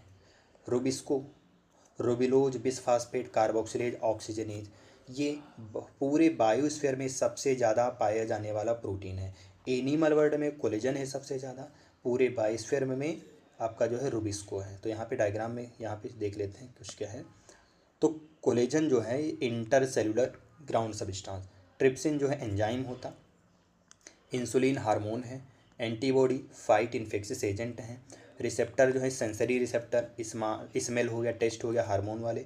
ग्लूटाथोर जो है ये ग्लूकोज को सेल के अंदर ट्रांसपोर्ट करने का काम करता है। ग्लूटाथोर एक तरीके के इंसुलिन ही है। अब देख लेते हैं पॉलीसेकेराइड। तो पॉलीसेकेराइड क्या है? एसिड इनसॉल्युबल पेलेट जो हैं इनके पास पॉलीसेकेराइड या कार्बोहाइड्रेट होते हैं जो कि माइक्रोमॉलिक्यूल की दूसरी क्लास से बिलोंग करते हैं। पॉलीसेकेराइड जो है लॉन्ग चेन होती हैं शुगर की, ये थ्रेड लिटरली कॉटन थ्रेड जैसा। इनके पास में अलग अलग तरीके के मोनोसेकेराइड जो हैं बिल्डिंग ब्लॉक्स होती हैं, containing different monosaccharide as a building block. जैसे सेलुलोज है पॉलीमेरिक पॉलीसेकेराइड है, इसके पास में केवल एक तरीके की मोनोसेकेराइड होती है, कौन? ग्लूकोज। सेलुलोज भी होमोपॉलीमर है। स्टार्च जो है ये भी होमोपॉलीमर ही है। स्टार्च जो है ये वेरिएंट है ऑफ दिस, बट ये स्टार्च जो इन लोगों से वेरिएशन शो करता है। क्यों? क्योंकि स्टार्च जो है स्टोर हाउस है एनर्जी का प्लांट टिश्यू में एनर्जी स्टार्च के फॉर्म में स्टोर होती है। एनिमल के पास में दूसरी तरीके कंपाउंड पाया जाता है ग्लाइकोजन। इनुलिन जो है ये फ्रक्टोज का पॉलीमर है। पॉलीसेकेराइड चेन जो है जिसको आप ग्लाइकोजन कहते हैं, इसका राइट एंड रिड्यूसिंग है। राइट में भी आ रहा था, रिड्यूसिंग में भी आ रहा था, तो राइट एंड रिड्यूसिंग हो जाएगा, और लेफ्ट एंड जो होगा नॉन रिड्यूसिंग होता है। किसमें? ग्लाइकोजन में राइट एंड रिड्यूसिंग और लेफ्ट एंड नॉन रिड्यूसिंग होता है। ग्लाइकोजन के पास में ब्रांच होती है, तो एक कार्टून जैसा स्ट्रक्चर इसका बनता है। कार्टून जैसा स्ट्रक्चर किसका बनता है? ग्लाइकोजन का। स्टार्च जो है हेलिकल सेकेंडरी स्ट्रक्चर रखते हैं इसके पास, इसी वजह से स्टार्च जो है आयोडीन मॉलिक्यूल को होल्ड कर लेता है अपने हेलिकल पोर्शन में, और स्टार्च जो है आयोडीन के साथ मिल करके ब्लू कलर देता है। तो स्टार्च आयोडीन जो टेस्ट देता है वो ब्लू कलर का अपीयर होता है, जबकि सेलुलोज के पास में कॉम्प्लेक्स हेलिक्स नहीं होते हैं, इस वजह से आयोडीन को होल्ड नहीं कर पाता है। ये जो डायग्राम दिया गया हमको ये कोलेजन का दिया गया है। ठीक है, ये हमको डायग्राम कोलेजन का दिया गया है, कार्टून लाइक स्ट्रक्चर है। ठीक। प्लांट की सेल वॉल जो होती है सेलुलोज की बनती है। पेपर जो हम बनाते हैं प्लांट के पल्प और कॉटन फाइबर से वो भी सेलुलोजिक होता है। तो मोर कॉम्प्लेक्स पॉलीसेकेराइड जो है नेचर में होती है। सेलुलोज जो है मोर कॉम्प्लेक्स पॉलीसेकेराइड है जो नेचर में पाई जाती है। ये बिल्डिंग ब्लॉक्स के तौर पे एमाइनो शुगर और केमिकली मॉडिफाइड शुगर होती है। केमिकली मॉडिफाइड शुगर कौन कौन है? ग्लूकोसामाइन और एनिसिटाइल गैलेक्टोसामाइन। ठीक है। तो केमिकली मॉडिफाइड शुगर कौन है? ग्लूकोसामाइन और एन-एसिटाइल गैलेक्टोसामाइन होती हैं। तो जो आर्थ्रोपोडा का जो एक्सोस्केलेटन होता है वो भी इन्हीं से बनता है, जो क्या है? कॉम्प्लेक्स पॉलीसेकेराइड है जिसको बोलते हैं काइटिन। तो आर्थ्रोपोडा का एक्सोस्केलेटन काइटिन से बनता है। कॉम्प्लेक्स पॉलीसेकेराइड जो हैं ये मोस्टली होमोपॉलीमर होते हैं। कॉम्प्लेक्स पॉलीसेकेराइड है काइटिन वगैरह जो है ये होमोपॉलीमर होता है। न्यूक्लिक एसिड एक दूसरे तरीके का मैक्रोमॉलिक्यूल होता है जो हमको एसिड इनसॉल्युबल फ्रैक्शन में देखने को मिलता है। एसिड इनसॉल्युबल फ्रैक्शन में हमको देखने को मिलता है, जिसको कहते हैं न्यूक्लिक एसिड। ये जो है ये भी पॉलीन्यूक्लियोटाइड है। ये पॉलीसेकेराइड और पॉलीपेप्टाइड की साथ मिल करके, ये पॉलीसेकेराइड और पॉलीपेप्टाइड के साथ ही ये आपको लिविंग जो आपको क्या कहते हैं एसिड इनसॉल्युबल फ्रैक्शन में देखने को मिलता है। ये ट्रू माइक्रो मॉलिक्यूल फ्रैक्शन में आता है। न्यूक्लिक एसिड जो हैं ये बिल्डिंग ब्लॉक होते हैं। न्यूक्लिक एसिड का बिल्डिंग ब्लॉक कौन है? न्यूक्लियोटाइड है। न्यूक्लिक एसिड का बिल्डिंग ब्लॉक कौन है? न्यूक्लियोटाइड है। न्यूक्लियोटाइड के पास 3 केमिकली अलग अलग कंपोनेंट होते हैं। न्यूक्लियोटाइड 3 लोगों से मिलकर बनता है। न्यूक्लिक एसिड जो है हेट्रोसाइक्लिक कंपाउंड एक हेट्रोसाइक्लिक कंपाउंड होता है जिसको बोलते हैं nitrogen base. Heterocyclic compound nitrogen base होता है। दूसरा मोनोसेक्राइड होती है, जो कौन होती है? पेंटोज शुगर होती है। तीसरा जो होता है फास्फोरिक एसिड होता है, फॉस्फेट ग्रुप के फॉर्म PU4-3, या फॉस्फेरिक एसिड बोल देगा, फॉस्फेट।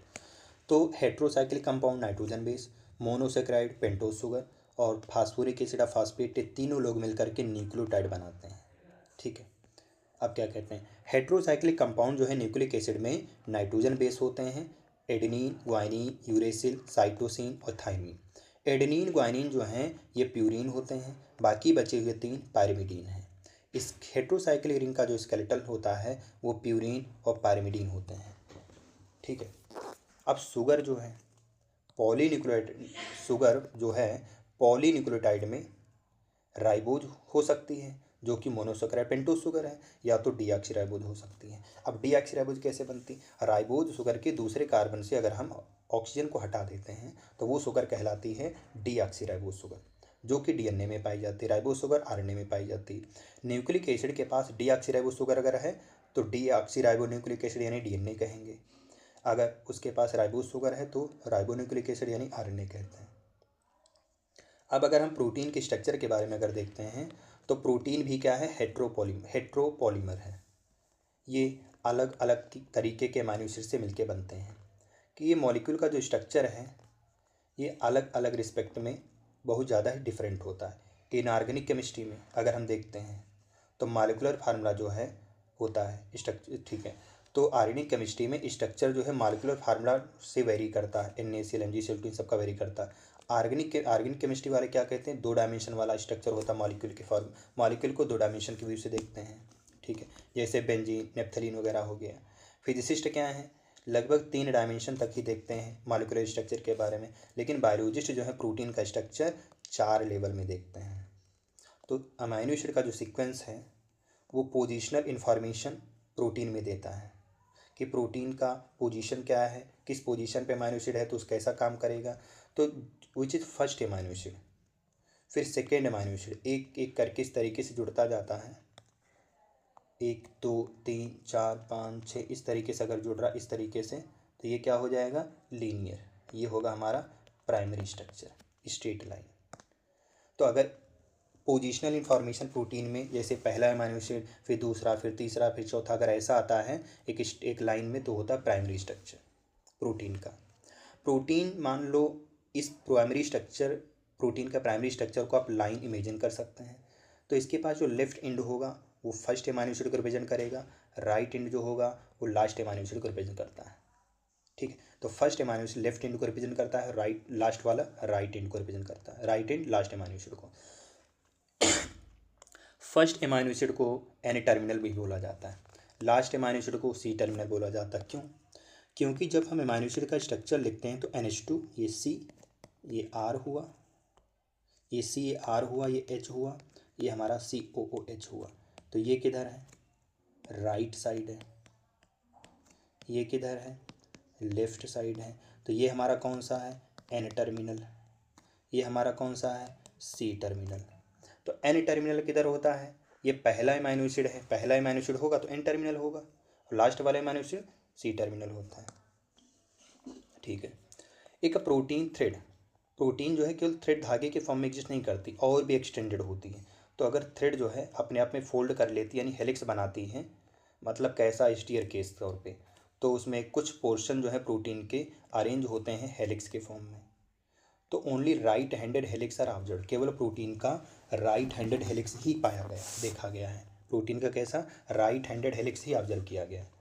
और प्रोटीन के दूसरे रीजन होते और भी फोल्ड करते हैं, तो सेकेंडरी स्ट्रक्चर बन गए।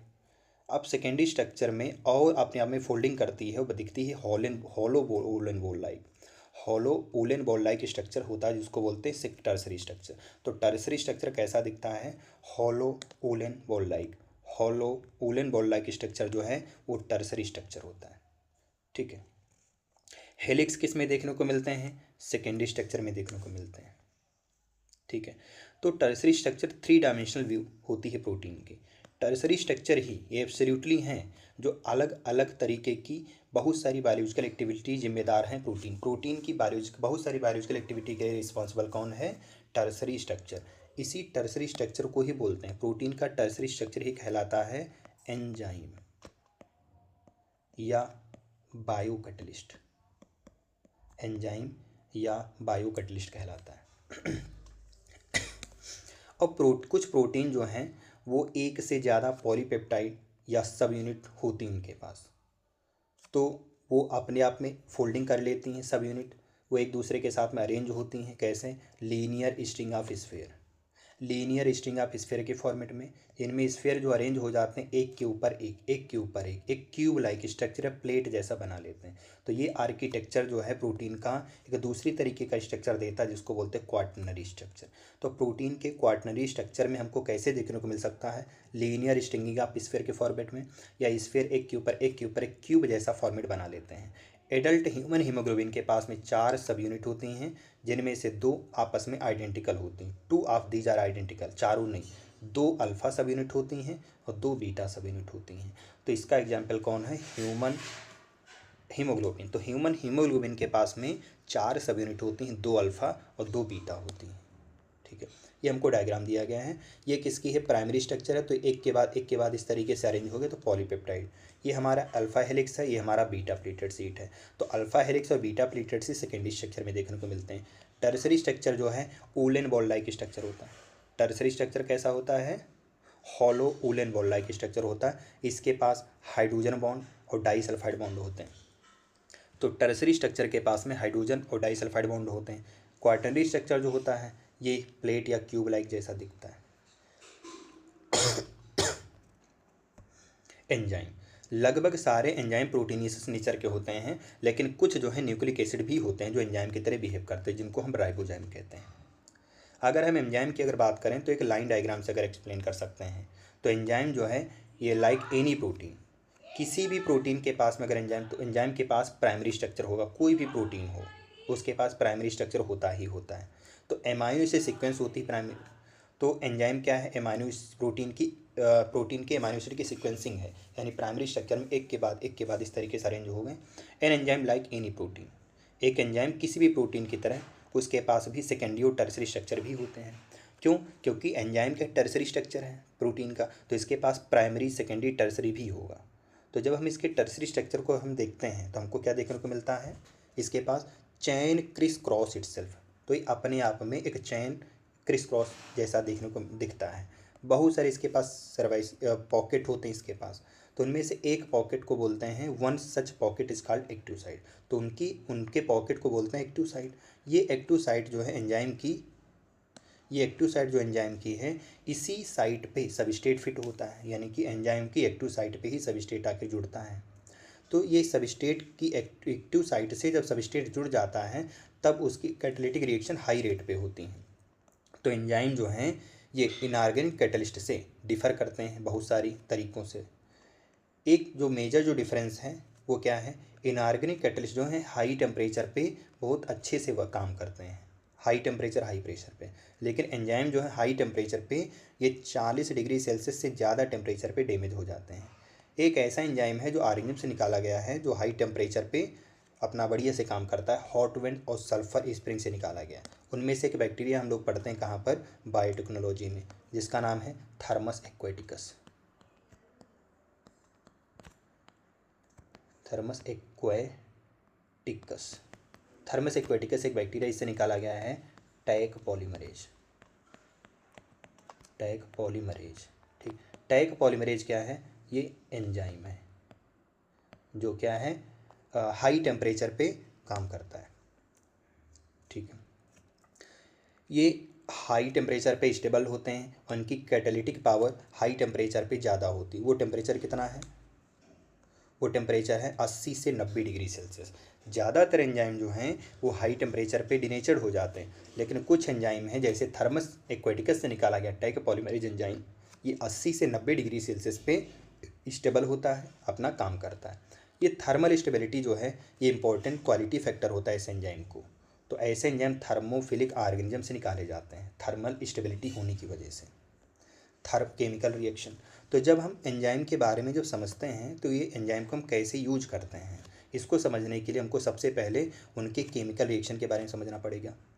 केमिकल कंपाउंड जो है दो तरीके की चेंजिंग कर सकते हैं। Chemical compound undergo two types of change, दो तरीके के चेंज हो सकते हैं, या तो फिजिकल चेंज करेगा या तो केमिकल चेंज करेगा। तो फिजिकल चेंज में क्या होगा, शेप में बदलाव हो सकता है, उनमें बिना बॉन्ड को ब्रेक किए हुए शेप में बदलाव हो सकता है, तो इसको बोलते हैं फिजिकल प्रोसेस। अगर बिना बॉन्ड तोड़े हुए अगर शेप में बदलाव हुआ तो फिजिकल प्रोसेस। दूसरी जो फिजिकल प्रोसेस है उनमें क्या होगा, स्टेट ऑफ मैटर बदल जाएगा। जैसे पानी जो आइस जो है पानी में मेल्ट हो जाती है और पानी जो है वेपर बन जाता है। तो यहाँ पे फिजिकल चेंज में कौन आता है, एक तो चेंज इन शेप हो सकता है, दूसरा स्टेट ऑफ मैटर बदल सकती है। तो ये जो हैं फिजिकल प्रोसेस होते हैं।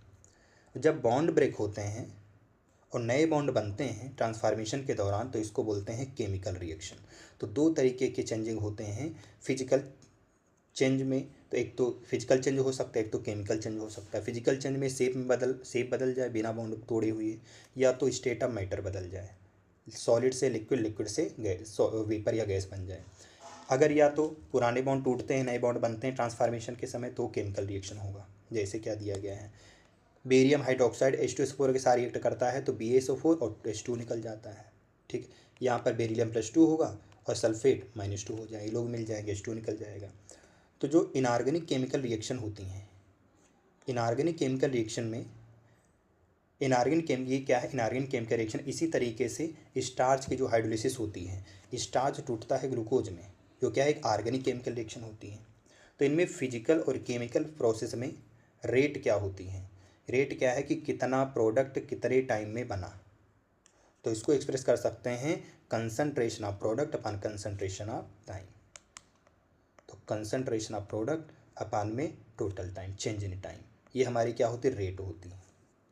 इसी रेट को हम जो है वेलोसिटी कहते हैं, रेट को वेलोसिटी कहते हैं। क्यों, अगर इसके पास एक स्पेसिफिक डायरेक्शन अगर हो गई रेट के पास तो इसको वेलोसिटी कहा जाएगा। फिजिकल और केमिकल प्रोसेस की जो रेट है ये टेम्परेचर से इन्फ्लुएंस होती है, और भी फैक्टर उनसे भी इन्फ्लुएंस हो सकती है। जनरल रूल जो थंब का है वो रेट डबल होती है, रेट डबल होगी या हाफ हो जाएगी, रेट डबल होगी या हाफ हो जाएगी अगर हम किसी भी डायरेक्शन में अगर 10 डिग्री सेल्सियस टेम्परेचर अगर बदलते हैं। तो एक जनरल रूल ऑफ थंब क्या कहता है कि अगर हम किसी भी डायरेक्शन में 10 डिग्री सेल्सियस टेम्परेचर बदलते हैं तो या तो रेट डबल होगी या तो हाफ हो जाएगी। तो कैटलाइज्ड रिएक्शन जो होती हैं वो हाइयर होती हैं, हाइयर रेट से वेरी करती रहती हैं और अनकैटलाइज्ड में अलग हो जाती हैं। जब एंजाइम कैटलाइज्ड रिएक्शन में देखने को मिलता है तो ये क्या करती हैं, रेट ऑफ रिएक्शन को बढ़ा देती हैं। जैसे कार्बोनिक एनहाइड्रेज एंजाइम जो है, कार्बोनिक एनहाइड्रेज जो एंजाइम है, कार्बोनिक एनहाइड्रेज एंजाइम में क्या करता है, कार्बन डाइऑक्साइड और H2O को मिलाता है और कार्बोनिक एसिड बना देता है। ठीक है, अब कहानी यहाँ से है। अगर इस एंजाइम की एब्सेंस में अगर देखें तो ये रिएक्शन बहुत स्लो होती है। कितनी स्लो होती है कि 1 घंटे में केवल 200 मॉलिक्यूल ही H2CO3 बनते हैं। अगर हम इस एंजाइम का अगर यूज करते हैं साइटोप्लाज्म के अंदर ही, साइटोप्लाज्म में ही एंजाइम प्रेजेंट होता है, तो इस एंजाइम का नाम है कार्बोनिक एनहाइड्रेज। तो कार्बोनिक एनहाइड्रेज एंजाइम कहाँ पाया जाता है, साइटोप्लाज्म के अंदर पाया जाता है। ये बहुत ज़्यादा ड्रामेटिकली स्पीड इसकी बहुत ज़्यादा ही स्पीड इसकी बढ़ा देती है, लगभग 6 लाख मॉलिक्यूल, लगभग 6 लाख मॉलिक्यूल हर सेकेंड बनते हैं इस एंजाइम की प्रेजेंस में। तो एंजाइम क्या करता है, रेट ऑफ रिएक्शन को एक्सेलरेट करता है लगभग 10 मिलियन टाइम्स। जो क्या है, इस एंजाइम की पावर जो बहुत ज़्यादा इनक्रेडिबल इंडेडेड होती है। ये लाइन इंपॉर्टेंट है। The power of enzyme is incredible. क्यों इनक्रेडिबल होती है? क्योंकि ये रेट ऑफ रिएक्शन को लगभग 10 मिलियन टाइम्स बढ़ा देता है। ये एसर्शन रीजन AR टाइप का क्वेश्चन बन सकता है नीट 26 में। ठीक है, अब क्या है, हज़ारों की संख्या में हज़ारों तरीके के एंजाइम होते हैं जिनका यूनिक बिहेवियर होता है। किस तरीके से केमिकल या मेटाबॉलिक रिएक्शन में अपना काम करते हैं?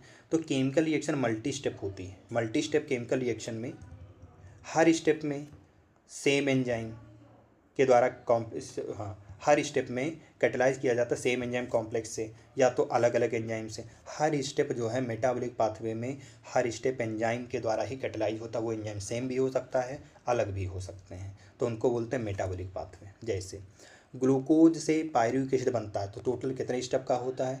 10 स्टेप का होता है। ठीक है, तो इसमें 10 तरीके के एंजाइम होंगे। तो ये कैसी है? एक्चुअली मेटाबॉलिक पाथवे में ग्लूकोज जो है पायरुविक एसिड में टूटता है तो 10 अलग अलग तरीके के एंजाइम इस मेटाबॉलिक रिएक्शन में काम करते हैं। तो 10 अलग अलग तरीके के एंजाइम जो हैं इससे जो है ग्लूकोज से पायरुविक एसिड बनता है। ठीक है, तो मेटाबॉलिक पाथवे जो है एक या दो एडिशनल रिएक्शन भी देते हैं जिनमें अलग अलग तरीके के मेटाबॉलिक इंड प्रोडक्ट देखने को मिल सकते हैं। जैसे हमारी स्केलेटल मसल्स में एनारोबिक कंडीशन में लैक्टिक एसिड बनता है, पायरुविक एसिड से लैक्टिक एसिड बनता है। नॉर्मल एरोबिक कंडीशन में पायरुविक एसिड बनता है। ठीक है, तो एनारोबिक कंडीशन में स्केलेटल मसल्स में लैक्टिक एसिड बनता है और नॉर्मल एरोबिक कंडीशन में पायरुविक एसिड बनता है। और ईस्ट में फर्मेंटेशन के दौरान सेम पाथवे से एथेनॉल बनती है, अल्कोहल बनती है, एथेनॉल बनती है, अल्कोहल बनती। ये अलग अलग कंडीशन जो हैं अलग अलग तरीके के प्रोडक्ट बनाने के लिए जिम्मेदार होती हैं। अब बात आती है कि किस तरीके से एंजाइम जो हैं ये केमिकल कन्वर्जन करते हैं, वो भी हाई रेट से। तो इसको समझने के लिए हमको समझना पड़ेगा कि इनके पास में एक पॉकेट होती है जिसको बोलते हैं एक्टिव साइट। तो केमिकल या मेटाबॉलिक कन्वर्जन करने के समय किनमें क्या होगा? Chemical which is convert into product, जो केमिकल प्रोडक्ट में बदलता है उसको सबस्ट्रेट कहते हैं। और एंजाइम क्या होते हैं? प्रोटीन हैं। ये 3 डायमेंशनल स्ट्रक्चर होते हैं, इनके पास एक्टिव साइट होती है और सबस्ट्रेट को वो प्रोडक्ट में बदलने के लिए कैपेबल होते हैं। तो सबस्ट्रेट जो है ये एंजाइम के साथ, एंजाइम की एक्टिव साइट के साथ बाइंड हो जाता है और एक क्लिफ्ट या पॉकेट के अंदर। तो एंजाइम के पॉकेट के अंदर यानी कि एक्टिव साइट में ये सबस्ट्रेट एंजाइम के साथ बाइंड हो जाता है। फिर सबस्ट्रेट क्या करता है? डिफ्यूज होता है, मिल जाता है एक्टिव साइट की तरफ। ये क्या है? एक तरीके का ऑब्लिगेटरी फॉर्मेशन है। तो क्या बनता है? एंजाइम सबस्ट्रेट कॉम्प्लेक्स बनता है। तो ई फॉर एंजाइम है, S for complex, S for substrate है। तो कॉम्प्लेक्स फॉर्मेशन कैसी होती है? ट्रांजिएंट फिनोमिना होता है, कुछ समय के लिए बनता है। तो इस एंजाइम सबस्ट्रेट कॉम्प्लेक्स जब स्टेट बनती है, कॉम्प्लेक्स बनता है, तो इस समय क्या होगा कि एंजाइम की जो एक्टिव साइट में इसमें एक नया स्ट्रक्चर सबस्ट्रेट का बन जाता है जिसको बोलते हैं ट्रांजिशन स्टेट स्ट्रक्चर। तो ट्रांजिशन स्टेट स्ट्रक्चर कब बनता है? जब एंजाइम सबस्ट्रेट कॉम्प्लेक्स बन जाता है उसके बाद में सबस्ट्रेट में एक नया स्ट्रक्चर बनता है एंजाइम की एक्टिव साइट के मिलने से। उस स्ट्रक्चर का नाम है ट्रांजिशन स्टेट स्ट्रक्चर। उसके बाद में क्या होगा कि बॉन्ड ब्रेकिंग होगा और बॉन्ड बनेगा, यानी कि एंजाइम सबस्ट्रेट के बीच का बॉन्ड टूटता है और प्रोडक्ट के बीच का बॉन्ड बनता है और प्रोडक्ट जो है एक्टिव साइट, एंजाइम की एक्टिव साइट से रिलीज कर दिया जाएगा। दूसरे शब्दों में बोल सकते हैं कि सबस्ट्रेट का स्ट्रक्चर जो है वो प्रोडक्ट के स्ट्रक्चर में बदल चुका है। तो ये इस तरीके का जो ट्रांसफॉर्मेशन है, इसी ट्रांसफॉर्मेशन को बोलते हैं ट्रांजिशन स्टेट स्ट्रक्चर। तो बहुत सारे जो होते हैं अल्टर्ड स्ट्रक्चर स्टेट होती हैं जो स्टेबल सबस्ट्रेट और प्रोडक्ट के बीच में देखने को मिलती हैं। ठीक है, तो यहाँ पर क्या है, कुछ इंटरमीडिएट स्ट्रक्चरल स्टेट भी बनते हैं जो कि अनस्टेबल होते हैं। इंटरमीडिएट स्ट्रक्चरल स्टेट अनस्टेबल होते हैं। स्टेबिलिटी जो है डिपेंड करती है कि उनकी रिलेटिव एनर्जी स्टेटस क्या है मॉलिक्यूल की। ठीक है, तो एक तरीके का अगर हम पिक्टोग्राफ देखते हैं तो ये ग्राफ कुछ ऐसा दिखता है, भी देख लेते हैं। तो इस ग्राफ में क्या बताया गया है? इस ग्राफ में बताया गया है वाई एक्सिस पे पोटेंशियल एनर्जी है, एक्स एक्सिस पे प्रोग्रेशन ऑफ रिएक्शन यानी कि रेट ऑफ रिएक्शन है। तो ये क्या दिया गया है? ये वाली जो एनर्जी है ये क्या है? ये सबस्ट्रेट की एनर्जी है। ये क्या है? सबस्ट्रेट एनर्जी है। और ये क्या है इसकी? Activation energy. ये क्या है, यहाँ से यहाँ तक की इसको टोटल एनर्जी बोलते हैं।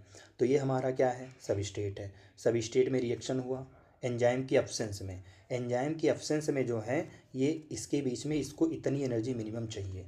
इसी मिनिमम एनर्जी का नाम होता है एक्टिवेशन एनर्जी। एक्टिवेशन एनर्जी बोलते हैं, ठीक है। अब इस एंजाइम की एब्सेंस में, यानी कि जब एंजाइम नहीं है तब इतना ही एनर्जी चाहिए। अब अगर एंजाइम मिल गया तो एंजाइम क्या करता है, एक्टिवेशन एनर्जी को घटा देता है। एक्टिवेशन एनर्जी को घटा देगा, इस वजह से प्रोडक्ट, सबस्ट्रेट से प्रोडक्ट जल्दी बन जाता है। तो वाई एक्सिस पे पोटेंशियल एनर्जी लिया जाता है, एक्स एक्सिस पे प्रोग्रेशन ऑफ स्ट्रक्चरल ट्रांसफॉर्मेशन या स्टेट्स या ट्रांजिशन स्टेट बोलते हैं, ठीक है। तो इसमें हमको दो चीज़ें देखने को मिलती हैं कि एनर्जी लेवल जो डिफरेंस है सबस्ट्रेट और प्रोडक्ट के बीच में अगर कम है, अगर प्रोडक्ट जो है लोअर लेवल में है सबस्ट्रेट से, तो रिएक्शन कैसी होगी, एक्जोथर्मिक। अगर प्रोडक्ट जो है लोअर लेवल में है तो रिएक्शन कैसी हो जाएगी, एक्जोथर्मिक। अगर हायर लेवल में होगा तो एंडोथर्मिक। तो एक्जोथर्मिक में किसी भी तरीके की हीट की ज़रूरत नहीं होती प्रोडक्ट बनाने के लिए, लेकिन एक्जोथर्मिक रिएक्शन जो होती है स्पॉन्टेनियस रिएक्शन होती हैं।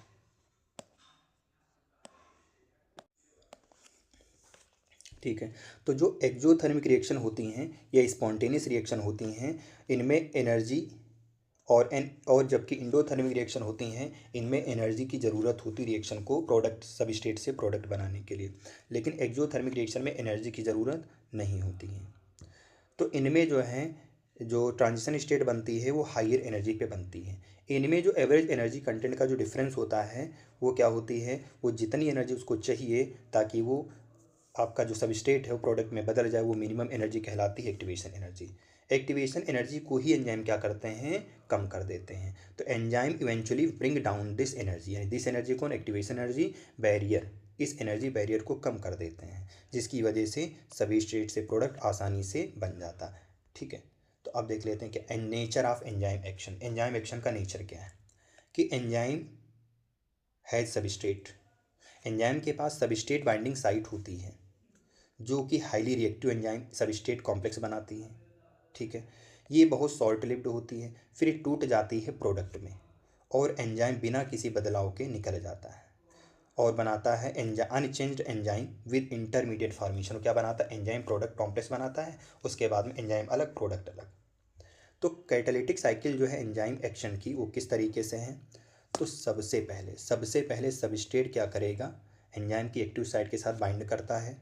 ठीक है, फिट वो एक्टिव साइट में फिट हो जाएगा। अगले स्टेप में क्या करेगा कि सबस्ट्रेट जो है वो एंजाइम के अंदर क्या करेगा, उसके शेप में बदलाव करेगा एंजाइम। जब सबस्ट्रेट एंजाइम के साथ फिट हो गया तो क्या होगा, शेप में बदलाव होगा और मोर टाइटली अराउंड, तो सबस्ट्रेट के अराउंड एंजाइम और टाइटली फिट हो जाएगा। ठीक है, तो एंजाइम की जो एक्टिव साइट है वह बहुत पास में आ चुकी है सबस्ट्रेट के साथ।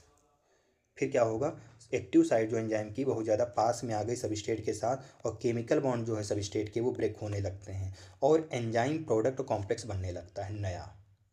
फिर क्या होगा, एंजाइम जो है प्रोडक्ट को रिलीज कर देता है और एंजाइम फ्री हो जाता है दूसरे सबस्ट्रेट के मॉलिक्यूल के साथ जुड़ने के लिए। इस तरीके से कैटालिटिक साइकिल बार बार चलती रहती है। अब देख लेते हैं कौन कौन से ऐसे फैक्टर हैं जो एंजाइम की एक्टिविटी को अफेक्ट करते हैं। तो एंजाइम की एक्टिविटी को अफेक्ट करने वाले फैक्टर कौन हैं, अगर उनमें किसी भी तरीके का अगर बदलाव कर दिया जाएगा तो क्या होगा, क्योंकि एंजाइम प्रोटीन के टर्सरी स्ट्रक्चर होते हैं तो उनका टर्सरी स्ट्रक्चर प्रोटीन का बदल जाएगा। तो उनमें से कौन कौन से फैक्टर, टेम्परेचर बदलने से, पीएच बदलने से, अगर सबस्ट्रेट की कंसंट्रेशन बदल देंगे, या बाइंडिंग आप स्पेसिफिक केमिकल या कोई ऐसा केमिकल लें जैसे कम्पिटिटिव इनहिबिटर आएगा, उस कंडीशन में हम इसकी एक्टिविटी को रेगुलेट कर सकते हैं। तो एंजाइम की एक्टिविटी को अफेक्ट करने वाले जो फैक्टर हैं वो टेम्परेचर, पीएच, सबस्ट्रेट की कंसंट्रेशन में बदलाव और किसी स्पेसिफिक तरीके का केमिकल, ये सब क्या करते हैं, उसकी एक्टिविटी को अफेक्ट करते हैं। टेम्परेचर और पीएच कैसे करते हैं, टेम्परेचर जो है ये नैरो रेंज टेम्परेचर और पीएच पे काम करते हैं। एंजाइम जो है नैरो रेंज टेम्परेचर पे काम करते हैं, नैरो रेंज टेम्परेचर और पीएच पे। हर एंजाइम के पास में हाईएस्ट एक्टिविटी होती है किसी पर्टिकुलर टेम्परेचर या पीएच पे, उस कंडीशन को बोलते हैं ऑप्टिमम टेम्परेचर या ऑप्टिमम पीएच। एक्टिविटी फिर क्या होती है, घटना चालू हो जाती है। अगर इस ऑप्टिमम के ऊपर जाओगे, ऑप्टिमम टेम्परेचर या पीएच से ज़्यादा या कम पे, एंजाइम की एक्टिविटी घटना चालू हो जाती है। लो टेम्परेचर पे एंजाइम जो है टेम्पररी इनएक्टिव स्टेट में चले जाते हैं, जबकि हाई टेम्परेचर पे एंजाइमेटिक एक्टिविटी डिस्ट्रॉय हो जाती है। लेकिन प्रोटीन जो है ये हीट के द्वारा डिनेचर्ड हो जाती है। क्यों डिस्ट्रॉय हो जाते हैं? क्योंकि प्रोटीनीसस नेचर के हैं, तो प्रोटीन हाई टेम्परेचर पे डिनेचर्ड हो जाती है। सबस्ट्रेट की कंसंट्रेशन, जब हम सबस्ट्रेट की कंसंट्रेशन बढ़ाते हैं तो एंजाइमेटिक वेलोसिटी भी पहले बढ़ती है। फिर क्या होती है कि अपनी मैक्सिमम वेलोसिटी यानी वी मैक्स तक पहुंच जाती है, उसके बाद फर्दर नहीं बढ़ पाती। कंसंट्रेशन बढ़ाने से उसकी वेलोसिटी अब नहीं बढ़ती है। ऐसा क्यों? क्योंकि एंजाइम मॉलिक्यूल जो हैं कम होते हैं सबस्ट्रेट मॉलिक्यूल से, तो सारे के सारे एंजाइम मॉलिक्यूल सबस्ट्रेट के साथ जुड़ गए, मतलब सेचुरेशन हो गया। अब कोई फ्री एंजाइम मॉलिक्यूल नहीं बचा, ताकि उस एंजाइम के साथ में और सबस्ट्रेट जुड़ सके। इस वजह से उसकी रिएक्शन जो सबस्ट्रेट की कंसंट्रेशन पहले बढ़ाने से बढ़ती उसके बाद में कांस्टेंट हो जाती। क्यों? क्योंकि सारे के सारे एंजाइम यूज कर लिए जाते हैं। तो एंजाइम की जो एक्टिविटी है वो सेंसिटिव होती है। कोई स्पेसिफिक केमिकल तो नहीं पाया गया, तो किसी भी स्पेसिफिक केमिकल की प्रेजेंस में एंजाइम की एक्टिविटी बहुत ज़्यादा ही सेंसिटिव हो जाती है कि एंजाइम के साथ में वो बाइंड तो नहीं कर गया। कि जब कोई स्पेसिफिक केमिकल इस एंजाइम के साथ में बाइंड कर जाता है तो एंजाइम की एक्टिविटी को रोक देगा। तो इस तरीके के प्रोसेस को बोलते हैं इनहिबिशन, और ये केमिकल कहलाता है इनहिबिटर। जब कोई इनहिबिटर सबस्ट्रेट के साथ में मॉलिक्यूलर स्ट्रक्चर में पूरी तरीके से रिजेंबल करता है, जब कोई इनहिबिटर सबस्ट्रेट के साथ उनका मॉलिक्यूलर फार्मूले के साथ में पूरी तरीके से रिजेंबल जब करता है, तो उस तरीके के एंजाइम की एक्टिविटी को बोलते हैं कॉम्पिटिटिव इनहिबिटर बोलते हैं। इनकी जो क्लोज स्ट्रक्चरल सिमिलरिटी होने की वजह से, यानी सबस्ट्रेट की क्लोज स्ट्रक्चरल सिमिलरिटी होने की वजह से इनहिबिटर जो है वो सबस्ट्रेट के साथ में कम्पीट करता है, और सबस्ट्रेट बाइंडिंग साइट एंजाइम के साथ में, यानी सबस्ट्रेट बाइंडिंग साइट एंजाइम के साथ में क्या करेगा? ये कम्पीट करेगा। सबस्ट्रेट जो है फिर क्या करता है? उस एंजाइम के साथ में बाइंड नहीं हो पाता, जिसका रिजल्ट क्या होता है कि एंजाइम का एक्शन घटने लगता है। इसको बोलते हैं इनहिबिशन, कॉम्पिटिटिव इनहिबिशन। तो इनहिबिशन ऑफ सक्सिनिक डिहाइड्रोजनेज, जो सक्सिनिक डिहाइड्रोजनेज का जो इनहिबिशन है वो मेलोनेट के द्वारा किया जाता है। जहाँ पर मेलोनेट जो है वो सबस्ट्रेट सक्सिनेट से स्ट्रक्चर में सिमिलर होता है। ऐसे कॉम्पिटिटिव इनहिबिटर जो हैं वो किस में यूज़ किए जाते हैं? बैक्टीरियल पैथोजन को कंट्रोल करने में। ये पॉइंट है। तो कॉम्पिटिटिव इनहिबिटर का यूज कहाँ किया जाता है? ये नीट 26 में आ सकता है। तो कॉम्पिटिटिव इनहिबिटर का यूज जो है ये बैक्टीरियल पैथोजन को कंट्रोल करने में किया जाता है। एंजाइम का क्लासिफिकेशन नोमेनक्लेचर देख लेते हैं। तो हज़ारों की संख्या में एंजाइम डिस्कवर किए गए, आइसोलेट किए गए, उनको स्टडी किया गया है। तो ज़्यादातर जो एंजाइम हैं वो उनको क्लासिफाई किया गया अलग अलग ग्रुप में। किसके बेसिस पे? उनकी कैटालिसिस रिएक्शन के बेसिस पे। तो एंजाइम जो है 6 क्लासेज में डिवाइड किए गए हैं, और हर क्लास के पास में 4 से 13 सब क्लासेज होती हैं। अब इनका जो नाम है 4 डिजिट नंबर तक होता है। इनका नाम 4 डिजिट नंबर के अकॉर्डिंग ही होता है। तो कितने तरीके के एंजाइम हमको पढ़ने हैं? 6 तरीके के। पहला ऑक्सीडो रिडक्टेज, दूसरा ट्रांसफरेजेज, तीसरा हाइड्रोलेजेज, चौथा लाइजेज, पांचवा आइसोमरेजेज, और छठवां लाइगेजेज। तो ऑक्सीडो रिडक्टेज या डिहाइड्रोजनेजेज ये क्या करते हैं? ऑक्सीडो, एक का ऑक्सीडेशन, दूसरे का रिडक्शन होगा। तो यहाँ पर ये सबस्ट्रेट जो है ऑक्सीडाइज हो जाएगा, या ऑक्सीडाइज है तो ये रिड्यूज हो जाएगा। तो ये ऑक्सीडेशन रिडक्शन यानी ऑक्सीडो रिडक्टेज की तरीके से काम करते हैं। ट्रांसफरेजेज क्या करते हैं? ये एंजाइम ग्रुप के ट्रांसफ़र करने में काम करते हैं। जैसे यहाँ पर इस सबस्ट्रेट के साथ में ग्रुप लगा हुआ है, अब ये ग्रुप जो है दूसरे सबस्ट्रेट के साथ में प्रोडक्ट में लग जाएगा, तो ये ट्रांसफरेजेज हो गया। हाइड्रोलेजेज क्या करते हैं कि ये hydrolysis of ester, ether, peptide, glycosidic, इनकी सबकी हाइड्रोलिसिस करने में काम करते हैं। लाइगेजेज क्या करते हैं? ये सबस्ट्रेट से ग्रुप को हटाने का काम करते हैं और बना लेते हैं डबल बॉन्ड, एक तरीके से एलिमिनेशन करवाते हैं। एक तरीके का एलिमिनेशन रिएक्शन कौन कराते हैं? लाइजेज एंजाइम कराते हैं।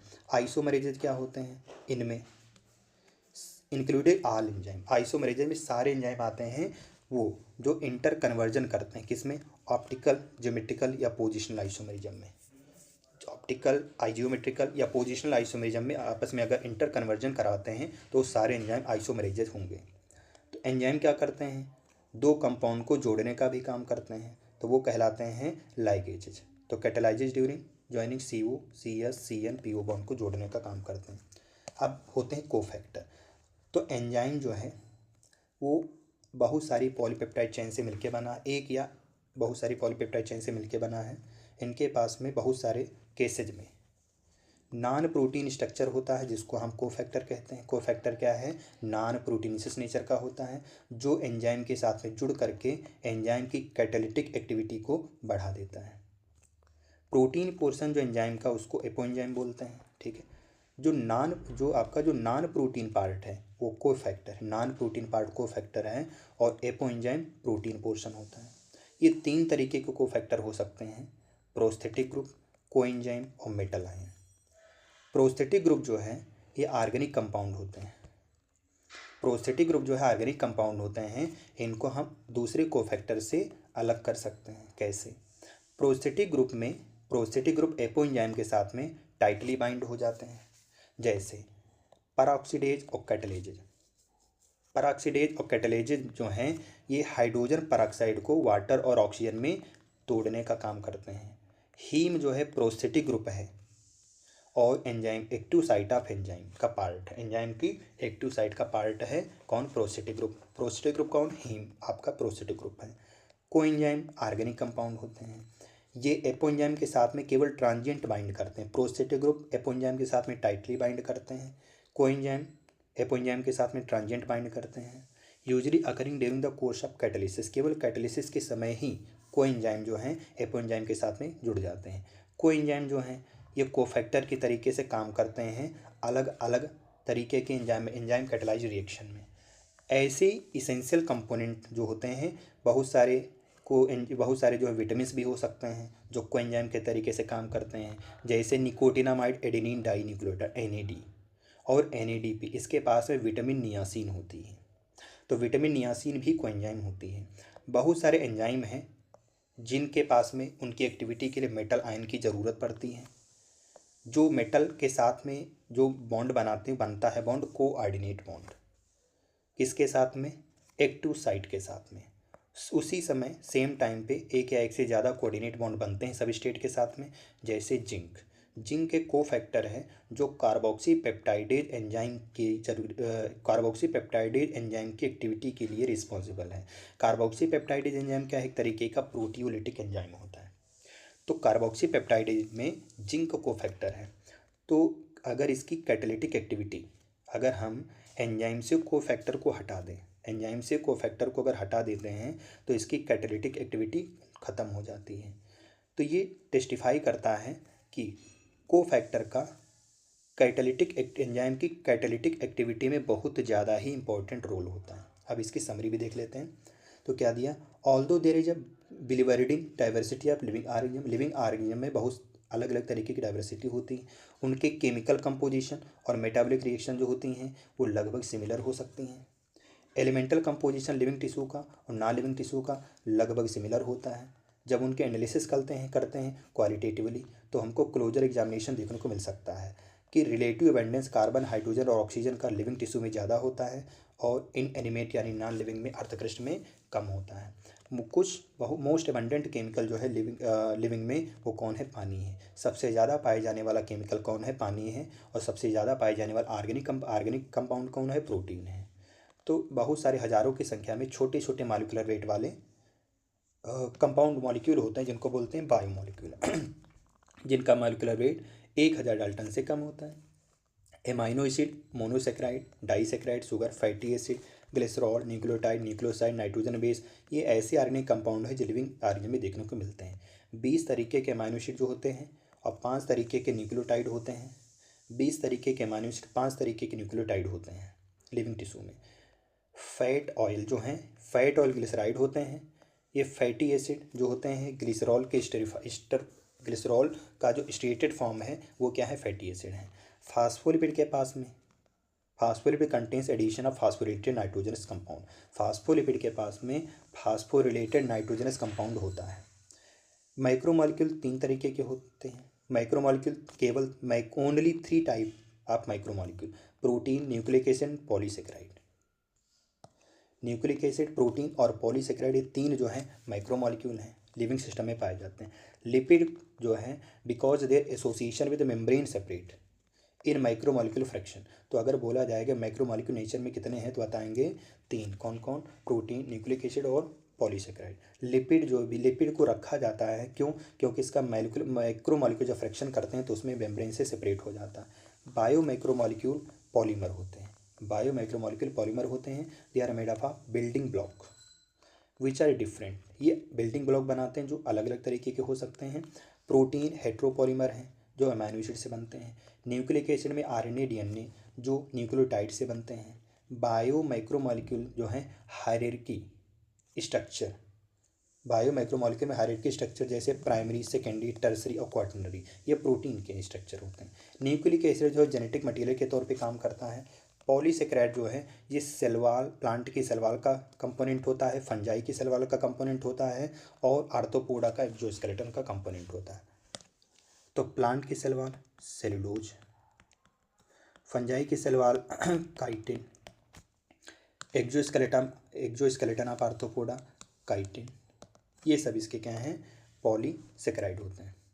और कुछ जो है स्टोरेज फॉर्म होते हैं एनर्जी के, जैसे स्टार्च और ग्लाइकोजन। स्टार्च प्लांट में, ग्लाइकोजन एनिमल में, तो इस ग्लाइकोजन को एनिमल स्टार्च भी बोलते हैं। प्रोटीन का अलग अलग सेलुलर फंक्शन भी होता है। बहुत सारे एंजाइम जो हैं, मैनी ऑफ दीज एंजाइम, ये प्रोटीन एंजाइम भी हो सकते हैं, एंटीबॉडी हो सकते हैं, रिसेप्टर हो सकते हैं, हार्मोन हो सकते हैं और बहुत सारी स्ट्रक्चरल प्रोटीन हो सकते हैं। स्ट्रक्चरल प्रोटीन में कौन आ जाता है? कोलेजन,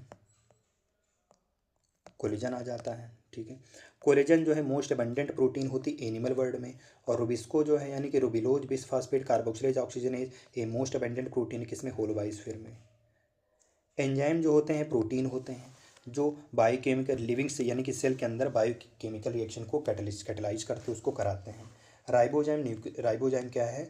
राइबोजाइम न्यूक्लिक एसिड है, इसके पास कैटालिटिक पावर होती है। प्रोटीनेसिस एंजाइम जो है ये सबस्ट्रेट स्पेसिफिसिटी शो करता है, इसको ऑप्टिमम टेम्परेचर और पीएच चाहिए अपनी मैक्सिमम एक्टिविटी को शो करने के लिए। हाई टेम्परेचर पे डिनेचर्ड हो जाते हैं। एंजाइम लोअर एक्टिवेशन एनर्जी यानी कि एंजाइम क्या करते हैं? एक्टिवेशन एनर्जी को कम कर देते हैं, जिसकी वजह से उसकी रेट ऑफ रिएक्शन बढ़ जाती है। न्यूक्लिक एसिड जो है ये हेरिडेटरी इन्फॉर्मेशन जो है वो पेरेंट से प्रोजनी में पास करते हैं। तो ये हमारा चैप्टर और यूनिट दोनों कंप्लीट हुई। अब मिलते हैं नेक्स्ट चैप्टर में।